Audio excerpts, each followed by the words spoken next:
is up, Wholesale 2 Million family? We're back with another subscriber first wholesale deal interview. Today, dude, he's going to jump on. He's going to share with you guys exactly how he closed his first wholesale deal. No sales pitch. Sit back, take notes, and remember everything in this video, all right, is free game. The only thing that's missing is for you to put in the WORK. And I know a lot of you will be like, hey, Khang, does this work? Can I listen? Whether you think you can or you can't, either way, you're right, my friend. It's only for the believer and for the action taker. Let's go get this money. Welcome, Pedro. What's going on, bro? How's it going? Good, man. So, Pedro, how much is your first wholesale deal? $20,000. And what are you currently doing for work now? I am a licensed electrician. Dude, how long did it take you to get your electrician license? So I went to high school from 9th to 12th grade, graduated. And then after I had to take about 3 to 4 years of schooling. Okay. So that took roughly 8 years. And then I would have to complete, it's a certain amount of hours to get your electrical license, working hours. So after I completed that, I went for my license back in 2017. Okay. Okay, I want people to really understand this, dude. So it took you 8 years to get your electrician license? So I graduated in 2013 and I got my license in 2017. Okay, so 4 years. Yep. Gotcha, bro. Now, a lot of people don't understand this, okay? I want people to really understand this. So Pedro, when you after you graduated, dude, were you making top dollar or where did you start? I wasn't making a lot. I started off making probably $16, $17 an hour. Gotcha. People don't understand. People think, hey, after I graduate, I'm going to go out and I'm going to make a boatload. No, you start at the bottom and then you just work and then your pay will increase. Okay. So it took you 4 years to get from $16 an hour to how much you making now? I'm making $52 an hour now. Dude, that's pretty good, bro. That's really good, bro. Yeah. 52 bucks an hour. So yeah, I work for the electrical union and I also own my own company doing electrical as well. Oh, nice, bro. And so I'm sorry, but how much are you making a month in electrician again? It's between $6,000 to $7,000 a month. $6,000 to $7,000 a month. And how much work how much time do you put in per day? We'll put it in anywhere between 8 to 10 hours a day. Okay, so the norm, 8 to 10 hours. And you just closed your first wholesale deal and made 20 G's. Yeah. Boom! Like people don't understand. Like that's a game changer. So you just made what you made in 30 days on wholesaling in 2 months of work, bro. Yeah. Good for you, dude. Dude, I'm so happy for you, man. Congrats, bro. Because I know it takes a lot of hard work. It does. So Pedro, for those that obviously don't know you, man, a little background about yourself, and then obviously leading to your first wholesale deal. I'm 26 years old, out of Lowell, Massachusetts, born and raised. Recently bought my house in New Hampshire. Been doing electrical since 2013. Very hard worker. Everything I do, I try to go for it as much as possible. Discovered wholesaling back in 2020, back when the COVID first hit. After that, just kept getting properties under contract, but it would fall through due to people not interested in the property, or they think it's too much what we're asking for. Didn't give up. Took me a whole year to get my first wholesale deal. Found a property out in Fitchburg, Mass, that the guy was just using the storage units there as to store his belongings. Gotcha. Hey, Pedro, I'm gonna interrupt you really quick here, man. So back in 2020, when you discover wholesaling, how did you discover wholesaling? There was a group on Facebook that said, we're doing this free webinar. You could join. So I joined the webinar. And then after that, they did a 3-day training. It was right before COVID hit. They did a 3-day training. I went to that. And then after that, I looked up wholesaling, and I saw you on YouTube. I also saw Max Maxwell and his partner Nas. Yeah, dude, I appreciate the love and support, man. And so, dude, I really want to know this because I kind of want to know my ranking. So when you search in YouTube, what do you punch in? I look up wholesale and real estate, and you were one of the first ones that popped up, honestly. Really? Yeah. Yeah. Boom, baby. Oh man, dude, hard work pays off. Yeah, it Dude, does. Dude, man, I've been creating YouTube video for about 4 years now. And right now, like on YouTube, the biggest one is Max Maxwell. So Yeah. my goal is to take over, bro. That's the goal. That's So awesome. those of you who's watching, please help me out. So if you're new to the channel, I want to give you a warm welcome. Make sure to boom, smash that subscribe button. And make sure to turn on the bell notification so when I upload a new video or when I go live, which I do every Monday and Friday, 9 a.m. Pacific Standard, so you can join me live. And if this video add any value to you, please show my guests and myself some love. Really help out with the YouTube algorithm. Boom, smash that thumbs up for me. I got to plug that in, bro. Okay, nice, dude. Okay, so now let's talk about, so how do you found the seller? My cold caller called them, and they got the property. He had a lot of calls before of people wanting to buy the property, but they would slack on him. So he just threw out a random number. I believe he said 160 for the property. Okay, hold on a second. So asking price is 160, but I want to know is where did you got the list to cold call? I pulled it on PropStream. Okay. Once again, for those of you, if you don't have PropStream, I'm telling you, all the big player in the game, I've been using PropStream for many, many years. I'll leave the link right in the description for you. You can get a 7 days free trial, but that's where you go and you get distressed property, okay? Things that are on the market. On Zillow, I'm not saying there's no deal there, but when you are targeting things that's on the market, right, where it's listed on the MLS, you're basically going against like everybody. Everybody sees it. This is where you get to go and you get to pull your list and you get to market to them directly, right? So that way there's your best way that you're not getting a bunch of competition. That's what I'm saying, okay? Okay, so you went then, you got the list. What list did you pull, bro? I pulled vacant properties. Gotcha. And how many vacant property and how big was the list? It was at least 1,500. Okay, so 1,500. Okay, after you pull that list, what did you do, bro? I had my cold callers call the list. They called him, and he just threw out a random number right from the get because of the fact that a lot of people have been calling him. Okay. He said 160 to begin with. Wait, now, hey, I'm going to ask you, bro. So your cold call, is it a VA or is it an employee from the U.S.? It is a VA. Okay, for those of you who don't know, VA stand for virtual assistant. Are they from where? Philippines or? Philippines, yes. Okay. And a lot of people want to know, man. So where do you get your VAs? I got it on Fiverr. Okay. So for those of you, Upwork is who I use, Fiverr, Upwork. All right, Upwork.com. You can go there. You can get the VAs. And how much does the VA cost you, bro? It cost me about $150 a week. Okay. $150 a week. Got you. Okay. So now we got the list cold call. Okay. So she called the seller up and the seller automatically said, I want 160 for it. Yeah. Okay. And then she called again and he brought it down to like 130 or 140 actually. I'm sorry. Okay. So then I jump on the call with him, obviously doing my due diligence and researching the property. I jump on the call with him. I offer him 110. He's like, can we do 115? And boom, that was it. Gotcha. So it's under contract for 115. Yeah, it was under contract for 115, and we turned it around to a cash buyer for 135. Nice, bro. Now, what was the ARV on it? The ARV was in the 280 range. Wow. Okay. Yeah. So 280. Okay. So for those, let's walk through this. So Pedro, how do you come up with the offer? Like, how do you know that's the amount to offer? I use my 70% rule. Okay. And can you walk us through that?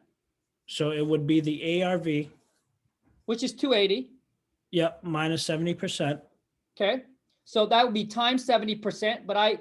So times 70% is exactly the same as minus 30% for those of you who's watching. So Yep. I'll just go, okay. So we're at 84. So we're at 196. 196. And then the repairs, it was a duplex, so it needed ton of repairs because the property was vacant. Right. But do you And know how much the repair was? the repairs were in I believe the $60,000 to $70,000 range. Okay. So we're just going to go and do a conservative. Let's just go 70,000. Okay. So repair 70,000. So that means we're at 126 and you got under contract for 115. Yes. Okay. So for those of you who's watching this, so the formula is ARV after repair value. What is the property worth in perfect condition? Minus 30% or times 70%, whatever you want. So the 30% discount, that's what the investor that wants to fix and flip the property, that's how much they want to make. It's 30%. It's like buying a shirt that is $100, 30%. So they put it on sale for 30%. So you would pay $70 for it. All right. So if you go and resell the shirt, you make a $30 spread. And so that's how much investor wants to profit. It's the 30%. But listen, that's just a rule of thumbs. It doesn't necessarily need to be a 30% off. The more you understand your market and the more you understand your buyers, because there's buyers that's willing to pay you more than 30%. Okay, so just an FYI. Okay, so you minus the repair. So however much it takes to fix the property up. In this case, we used 70,000.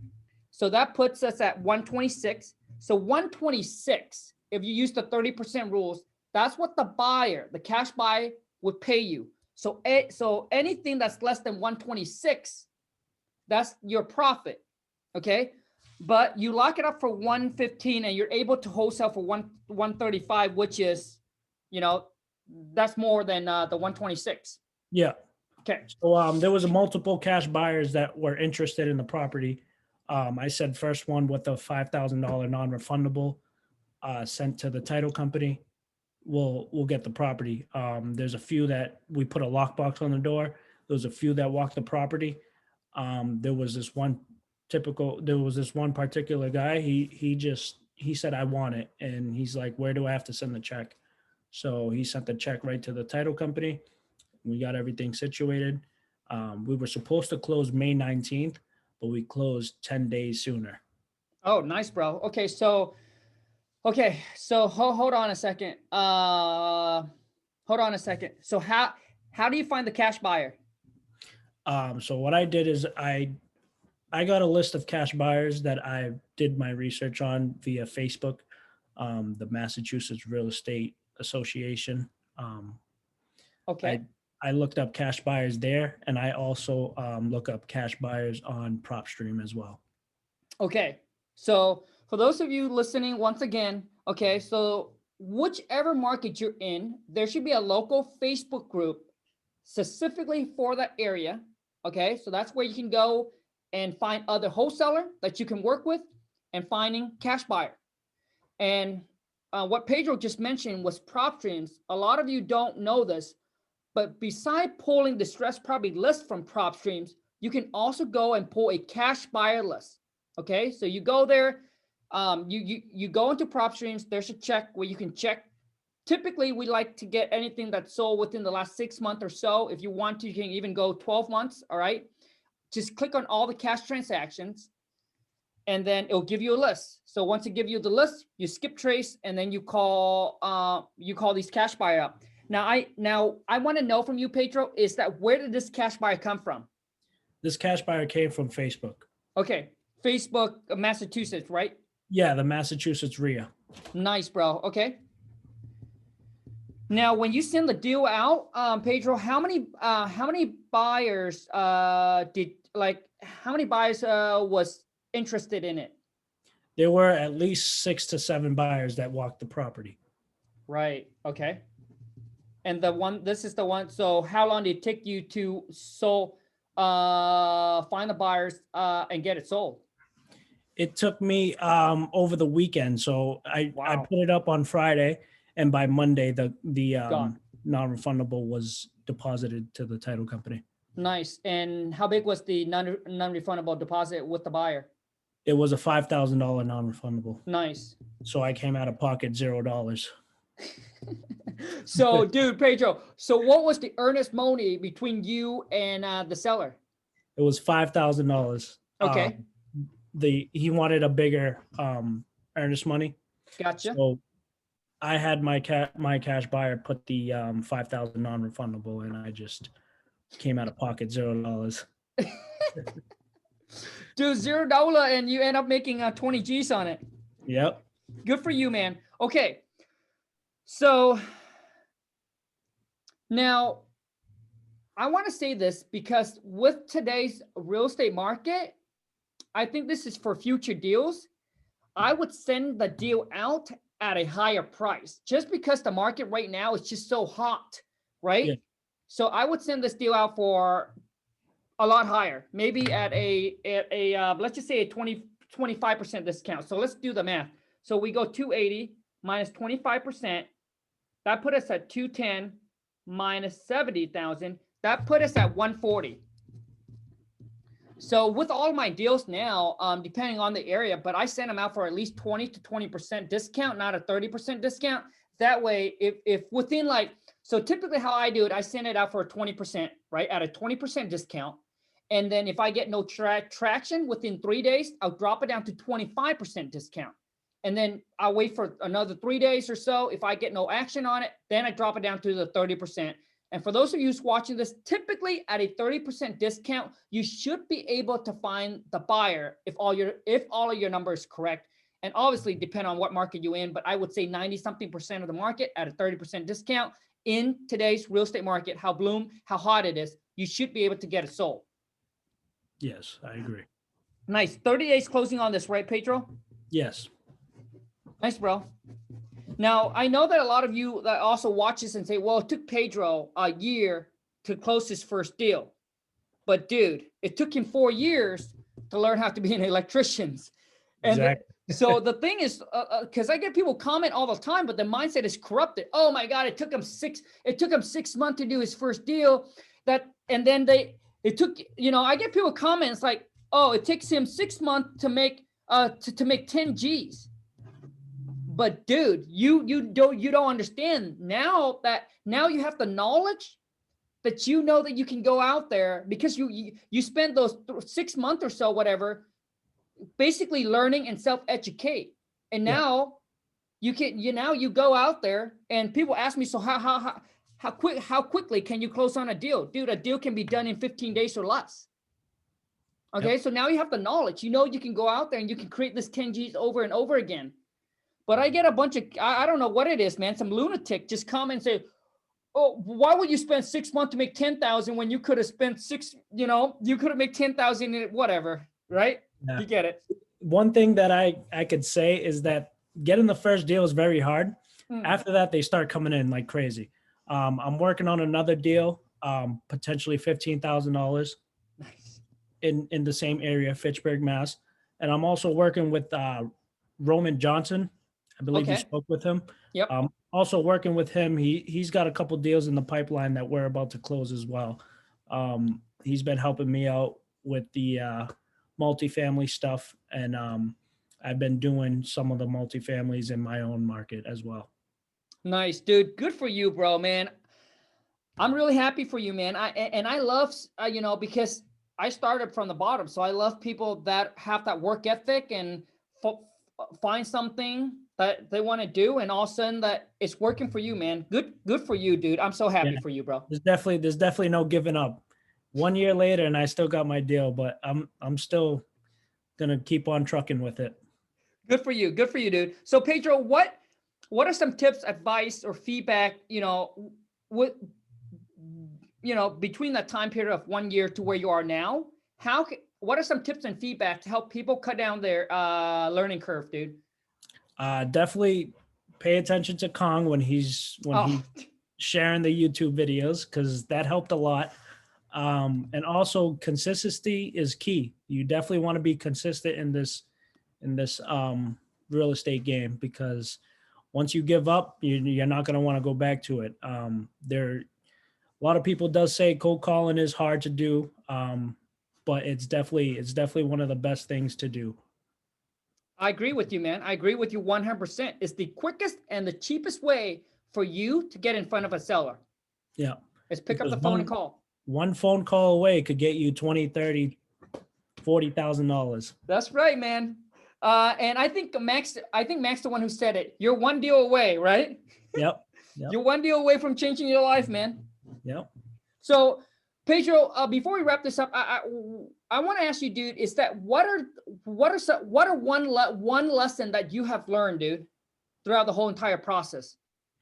Is there is there any lesson that you learned? You'll be like, hey, if I can share this, this will help people eliminate the mistake or whatever it is. Yeah, definitely. Because when I first started, they told me to try to look for market deals. You don't want to do the market deals at all, because of the fact that everybody, like Khang said earlier, everybody does see it and everybody got a taste of it. You know what I mean? It has ran through everybody before it has hit the market. You definitely want to find the off-market deals. Driving for dollars is definitely great. Also, cold calling, using PropStream to the best of your knowledge is also a great tool to find off-market deals. That's the only way that you could get far in this business, is using off-market deals. I agree, man, because the off-market deals is the best deal that you can get. Now, listen, I'm not saying that there's no deal on the MLS, all right, or on the market. It's just that the time that you spent to get that deal versus you just need to take that time and focus on going to PropStream, pulling lists, and just pound the phone and cold call. My thing is that you get a better return on your time. That's all. Okay. Yes, so, Pedro, dude, how can people connect with you, bro? Instagram, Real Pedro Cruz, RealPedroCruz.